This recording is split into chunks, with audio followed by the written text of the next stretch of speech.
नमस्कार। आज हम भारत की अर्थव्यवस्था और फाइनेंस की दुनिया में जो कुछ जरूरी डेवलपमेंट्स हुए हैं उन पर थोड़ी बात करेंगे। हाँ बिल्कुल, काफी कुछ हुआ है हाल में। हमारे पास रिजर्व बैंक के फैसलों से लेके महंगाई के आंकड़ों और डिजिटल लेन देन की दुनिया तक काफी जानकारी है। तो चलिए देखते हैं जरा। शुरू करते हैं आरबीआई की मॉनेटरी पॉलिसी से। हाँ, वही सबसे पहले। तो आरबीआई की जो दूसरी द्विमासिक मौद्रिक नीति आई है वित्त वर्ष 2025-26 के लिए, उसमें बड़ी खबर तो यही है कि रेपो रेट बदला नहीं है जी 5.5% पर ही है। और बाकी दरें भी, जैसे रिवर्स रेपो 3.35%, एसडीएफ 5.25%, एमएसएफ 5.5%, ये सब वैसी की वैसी हैं। हाँ, और ये लगातार 10वीं बार है। मतलब आरबीआई अभी कोई जल्दी में नहीं है रेट्स बदलने की। शायद वो स्थिरता बनाए रखना चाहते हैं। लेकिन दिलचस्प बात यह है कि मई 2025 के जो सीपीआई आंकड़े आए हैं, मतलब रिटेल महंगाई, हाँ वो तो काफी नीचे आ गए हैं। बिल्कुल 2.82% पर। अप्रैल में 3.16% थी, तो करीब 34 बेसिस पॉइंट की गिरावट, और ये पिछले 6 साल का सबसे निचला स्तर है। जी फरवरी 2019 के बाद सबसे कम। तो एक तरफ तो महंगाई इतनी कम दिख रही है, दूसरी तरफ आरबीआई ब्याज दरें कम नहीं कर रहा। ये थोड़ा कंफ्यूजिंग नहीं है? ये एक तरह की चुनौती है आरबीआई के सामने। हो सकता है वो ये देखना चाह रहे हों कि ये जो गिरावट है ये टिकाऊ है या नहीं। और देखिए राज्यों में भी कितना फर्क है। केरला में महंगाई 6.46% जितनी ज्यादा है। हाँ, सबसे ज्यादा। और तेलंगाना में सिर्फ 0.55%। तो ये जो क्षेत्रीय असमानताएं हैं, इनका भी ध्यान रखना पड़ता है। सही बात है। अच्छा, आरबीआई से जुड़ी कुछ और बातें भी हैं, जैसे प्रोजेक्ट फाइनेंस के नियमों में कुछ बदलाव हुए हैं। हाँ, उसमें कंस्ट्रक्शन फेज और ऑपरेशनल फेज के लिए अलग-अलग रिस्क वेटेज तय किए हैं। जैसे कमर्शियल रियल एस्टेट के लिए कंस्ट्रक्शन में 1.25% और ऑपरेशन में 1.0%। और स्मॉल फाइनेंस बैंकों के लिए भी कुछ है, वो प्रायोरिटी सेक्टर लैंडिंग वाले नियम। जी, पीएसएल नियमों में थोड़ी ढील दी है। अब उन्हें अपने कुल लोन का 15% कम अनिवार्य रूप से प्रायोरिटी सेक्टर को देना होगा। अच्छा। हालांकि उसमें जो सब टारगेट्स हैं, जैसे कृषि के लिए 18% या माइक्रो एंटरप्राइज के लिए 7.5%, वो अभी भी हैं। तो थोड़ी फ्लेक्सिबिलिटी बढ़ाई है उनके लिए। हाँ, कह सकते हैं।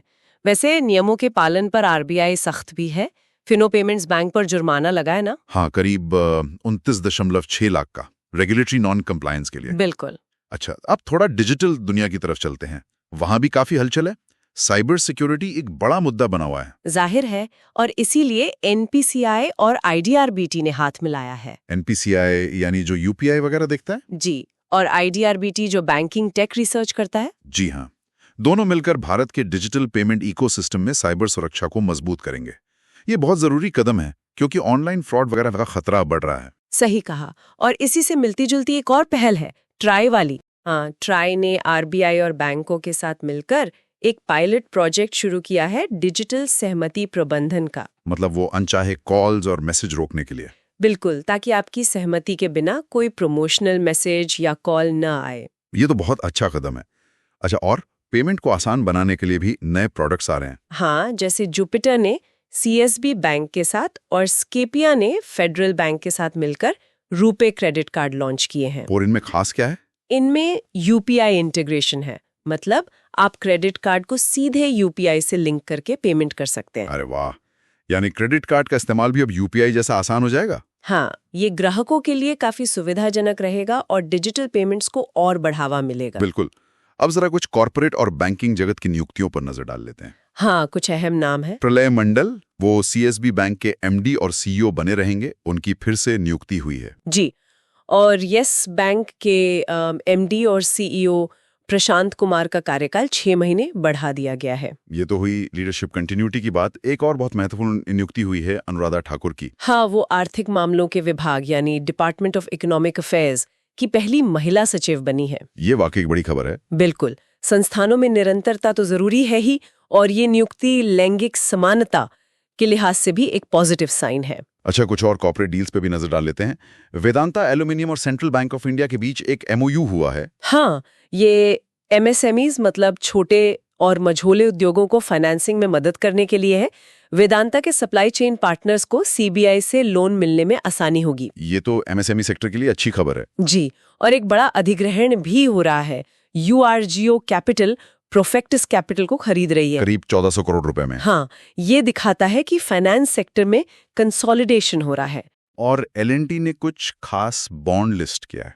जी, L&T ने भारत का पहला ESG बॉन्ड लिस्ट किया है। ESG यानी एनवायरनमेंट, सोशल और गवर्नेंस। बिल्कुल, मतलब ये बॉन्ड उन प्रोजेक्ट्स के लिए पैसा जुटाएगा जो पर्यावरण और समाज के लिए अच्छे हों और जिनकी गवर्नेंस पारदर्शी हो। ये एक बढ़ता हुआ ट्रेंड है। सही है। और एक और पहली बार वाली खबर है, MSC बैंक ने सहकारी बैंकों के लिए कुछ लॉन्च किया है। हाँ, महाराष्ट्र स्टेट कोऑपरेटिव बैंक ने सहकारी बैंकों के लिए भारत का पहला CSOC यानी साइबर सिक्योरिटी ऑपरेशन सेंटर शुरू किया है। अच्छा, तो ये सहकारी बैंकों की डिजिटल सुरक्षा के लिए है। जी, उनके ऑनलाइन सिस्टम्स को सुरक्षित रखने के लिए ये बहुत महत्वपूर्ण है। जाते जाते ब्रांड्स की बात कर लें। ब्रांड फाइनेंस इंडिया 100 रैंकिंग आई है 2025 की। हाँ, उसमें कौन है टॉप पर? हमेशा की तरह टाटा ग्रुप सबसे मूल्यवान भारतीय ब्रांड बना हुआ है। अच्छा, उसके बाद इन्फोसिस, HDFC ग्रुप, फिर LIC और रिलायंस इंडस्ट्रीज। और सबसे मजबूत ब्रांड वैल्यू में तो टाटा टॉप पर है, लेकिन स्ट्रेंथ में टॉप पर है ताज होटल्स, उसके बाद एशियन पेंट्स, अमूल, हीरो और तनिष्क। दिलचस्प। तो अगर हम इन सारी बातों को समेटें तो क्या तस्वीर उभरती है? RBI दरों को लेकर सतर्क है, महंगाई काबू में देख रही है, डिजिटल फाइनेंस में सुरक्षा और इनोवेशन दोनों पर जोर है। हाँ, और कॉर्पोरेट जगत में भी काफी एक्शन है, चाहे वो MSME फाइनेंसिंग हो, कंसोलिडेशन हो या फिर ESG जैसे नए ट्रेंड्स हो। सही। तो इन सबको देखते हुए एक बड़ा सवाल मन में आता है, भारत का ये जो पूरा वित्तीय परिदृश्य है, ये अगले कुछ सालों में कैसे विकसित होगा? टेक्नोलॉजी, रेगुलेशंस, स्थिरता की जरूरतें और विकास की आकांक्षाएं, ये सब मिलकर अर्थव्यवस्था को किस दिशा में ले जाएंगे? ये देखना वाकई दिलचस्प होगा कि ये सब चीजें आपस में कैसे तालमेल बिठाती हैं।